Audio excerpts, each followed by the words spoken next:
EAMCET స్ట్రెస్సా? Testonic.ai ని try చేయండి. Free mock test, custom test, AI insights మరియు పర్ఫార్మెన్స్ ట్రాకింగ్ కూడా. Register now. కాంగ్రెస్ పార్టీని విలనగా చిత్రీకరించే దాంట్లో అయ్యా గౌరవ మాజీ ముఖ్యమంత్రి వర్యులు కాంగ్రెస్ పార్టీ తెలంగాణ రాష్ట్రాన్ని ఇచ్చినందుకు విలనగా చిత్రీకరిస్తున్నారా? కాంగ్రెస్ పార్టీని హైదరాబాద్తో కూడుకున్న తెలంగాణ రాష్ట్రాన్ని ఇచ్చినందుకు కాంగ్రెస్ పార్టీని విలనగా చిత్రీకరిస్తున్నారా? ఆనాడు ఎన్డీఏ చైర్మన్గా, యూపీఏ చైర్మన్గా శ్రీమతి సోనియా గాంధీ గారిని దేవతగా అని పొగిడిన మీరు తెలంగాణ రాష్ట్రం ఇచ్చిన తర్వాత మీ ఎంటైర్ కుటుంబం శ్రీమతి సోనియా గాంధీ గారికి సాష్టాంగ నమస్కారం చేసింది మర్చిపోయి ఈనాడు కాంగ్రెస్ పార్టీ తెలంగాణ రాష్ట్రం ఏదో విలనగా చిత్రీకరించే తాపత్రయం, ఉక్కురోషం, కడుపంతా విషం పెట్టుకొని మీరు మాట్లాడుతున్న తీరు చూస్తుంటే చాలా బాధ అనిపించింది.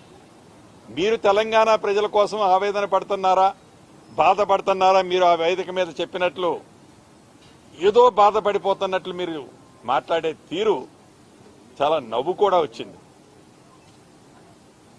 ఈ వేదిక ద్వారా వారిని కొన్ని ప్రశ్నించాలనుకుంటున్నా.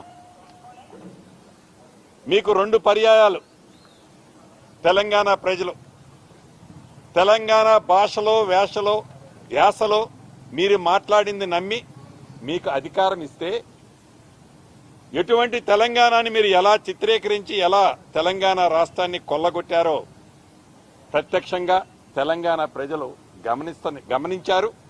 దానికి ప్రతిఫలం మొన్నటి సార్వత్రిక ఎన్నికల్లో కానీ తర్వాత పార్లమెంట్ ఎన్నికల్లో మీకు వచ్చిన ఫలితాలు కానీ.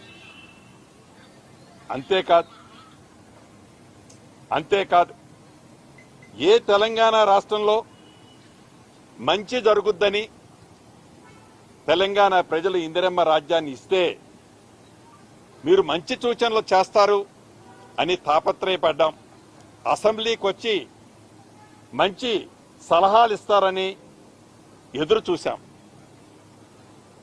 15 నెలలు తెలంగాణ రాష్ట్రంలో ఇందిరమ్మ ప్రభుత్వం వచ్చిన తర్వాత 5-6 పర్యాయాలు అసెంబ్లీలు జరిగినా ఏ ఒక్క పొద్దు ప్రేక్షకుడులాగా 2 పర్యాయాలు నాకు తెలిసి మీరు అసెంబ్లీకి వచ్చారు.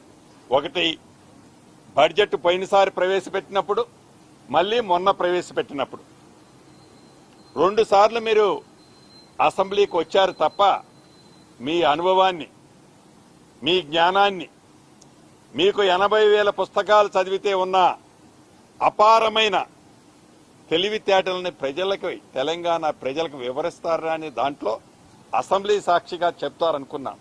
కానీ మీరు అసెంబ్లీకే రాలే. మీరు ముఖ్యమంత్రిగా ఉన్నప్పుడు కూడా ఏనాడు సెక్రటేరియట్ అన్నా, ప్రజలన్నా మీకు ఎంత గౌరవం ఉందో ప్రత్యక్ష సాక్షిని నేనే. అసెంబ్లీకి ఎలాగైతే ఇప్పుడు ప్రతిపక్ష నాయకుడిగా ఉన్నప్పుడు రాలేదో, ఆనాడు ముఖ్యమంత్రిగా ఉన్నా ఏనాడు సెక్రటేరియట్కి వచ్చేది లేదు. మీరు మీ ఫామ్ హౌస్లోనే, మీ ఫామ్ హౌస్కే పరిమితమై దొర పరిపాలన మీరు పరిపాలించారు తప్ప ఈనాడు ప్రజాస్వామ్యబద్ధంగా గౌరవ ముఖ్యమంత్రి రేవంత్ రెడ్డి గారి నాయకత్వంలోని ఈ ఇందిరమ్మ ప్రభుత్వం, ముఖ్యమంత్రి గారితో పాటు రాష్ట్ర కేబినెట్ మంత్రులందరం సామాన్య ప్రజలకు అందుబాటులో ఉండటమే కాకుండా అన్ని రాష్ట్ర అభివృద్ధిని, అన్ని కార్యక్రమాలని, మంచి జరిగే వాటిని ప్రజలకి ఈ ఇందిరమ్మ ప్రభుత్వం అందిస్తుంది. దాన్ని తట్టుకోలేక మనసంతా పదే విషమని అంటున్నానంటే మనసంతా విషము నింపుకొని ఈ పరిపాలన మీద, ఈ కాంగ్రెస్ పార్టీ మీద ఉద్దేశపూర్వకంగా దుమ్మెత్తి పోస్తున్నారే తప్ప ఇంకొక అంశం మీ స్పీచ్లో ఎక్కడా కనిపించలేదు. ఇంకా చాలా పెద్ద పెద్ద మాటలు మాట్లాడారు.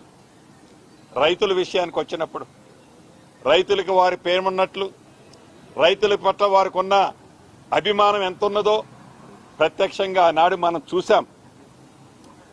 ఒరేస్తే ఉరే అని చెప్పింది కాంగ్రెస్ ప్రభుత్వం కాదు.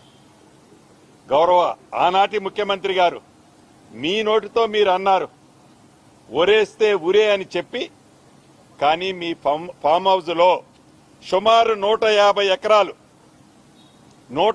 ఎకరాలు మీరు మట్టుకు ఒరేసుకున్నారు. రాష్ట్ర ప్రజలని ఆనాడు ఎవరిని ఒరేయనీయలేదు. మీరు పండించిన పంట క్వింటాల్కి మీకు సంబంధించిన వ్యక్తులతో పరోక్ష ఒప్పందాలు చేసుకొని క్వింటాలు 4,000 రూపాయల పైగా రేటుకి మీ ధాన్యాన్ని అమ్ముకున్నారు తప్ప రైతులందరినీ పొస్తు పెట్టి ఇండైరెక్ట్ గా వారందరినీ ఉరేసుకోమని చెప్పిన మీరు ఈనాడు రైతుల పట్ల వేదాలు వల్లిస్తున్నట్టు చాలా అద్భుతంగా మాట్లాడటం మీ సభను చూస్తే నాకు నవ్వొచ్చింది. అంతేకాదు, కాంగ్రెస్ పార్టీ 20%, 30% కమిషన్లు అని ఏదో మాట్లాడుతున్నారు. కాంగ్రెస్ పార్టీ అధికారంలో ఉంటే ఫైనాన్స్ మినిస్టర్ గారి దగ్గరికి ఒక 200 మంది కాంట్రాక్టర్లు వచ్చి సెక్రటేరియట్ ముట్టడించారు అంటున్నారు. అయ్యా, మీరు ముఖ్యమంత్రిగా ఉన్నప్పుడు మీ పరిపాలనలో కాంట్రాక్టర్లకి మీరు అధికారంలోకి దిగిపోయే నాటికి సుమారు 80 నుంచి 82 వేల కోట్ల రూపాయలు మీరు కాంట్రాక్టర్లకు బాకీలున్నారు. ఆ బరువంతా తీసుకొచ్చి ఈ ఇందిరమ్మ ప్రభుత్వం కాంగ్రెస్ ప్రభుత్వం మీద ఈనాడు పెట్టారు మీరు. అంతేకాదు, సర్పంచుల మీద, మాజీ సర్పంచుల మీద ప్రేమ ఒలకబోస్తున్నారు. ఇందిరమ్మ ప్రభుత్వం వచ్చే నాటికి సర్పంచులే లేరు, వారి పదవీ కాలం అయిపోయింది. ఏదైతే ఈనాడు సర్పంచులకు బాకీ అని పదే మీరు మీ తొత్తులు మీరు అసెంబ్లీలో మా బచ్చాగాళ్ళు ఉన్నారన్నారే, ఆ బచ్చాగాళ్ళు పదే మాట్లాడేది కాంగ్రెస్ ప్రభుత్వం సర్పంచులను నిర్లక్ష్యం చేస్తుంది, బిల్లులు ఇవ్వడం లేదు, సర్పంచులను మోసం చేసింది అంటున్నారు. కాంగ్రెస్ పార్టీ వచ్చిన తర్వాత ఏ ఒక్క సర్పంచ్ కూడా ₹1 పని చేయలేదయ్యా గౌరవ మాజీ ముఖ్యమంత్రి గారు. ఆ చేసిన బిల్లుల పెండింగ్ అంతా మీ పుణ్యమే. రాష్ట్రంలో ఈనాడు వేలాది మంది సర్పంచులు ఎవరైతే ఇబ్బంది పడుతున్నారో తమర పుణ్యమయ్యా, అది కాంగ్రెస్ ప్రభుత్వం పుణ్యం కాదు. ఇక కాంగ్రెస్ పార్టీ గురించి ఈ 20-30% గురించి చెప్తున్నారు. డైరెక్ట్ గా ముక్కుసూటిగా గౌరవ మాజీ ముఖ్యమంత్రి గారు మిమ్మల్ని 2 ప్రశ్నలు అడగదలుచుకున్నాను. మీది ఉద్యమ పార్టీగా మొదలై ఒక ప్రాంతీయ పార్టీగా అవతరించి ఒక జాతీయ పార్టీగా మీరు ఒక సర్టిఫికెట్ ఇచ్చుకున్నారు, సంతోషం, అది మీ పార్టీ. అయితే దేశంలో ఏ ప్రాంతీయ పార్టీకి లేనంత నిధులు సుమారు 1,500 కోట్ల పైగా వైట్ డబ్బు మీ పార్టీ, మీ బీఆర్ఎస్ పార్టీలోకి ఎలా వచ్చాయి, ఏమి వ్యాపారం చేశారని మీ కుటుంబ సభ్యులకు ఈనాడు వేలాది కోట్ల రూపాయల ఆస్తులు వచ్చాయి. గుమ్మడికాయ దొంగ ఎవరంటే భుజాలు తడుకోవాల్సిన అవసరం లేదు.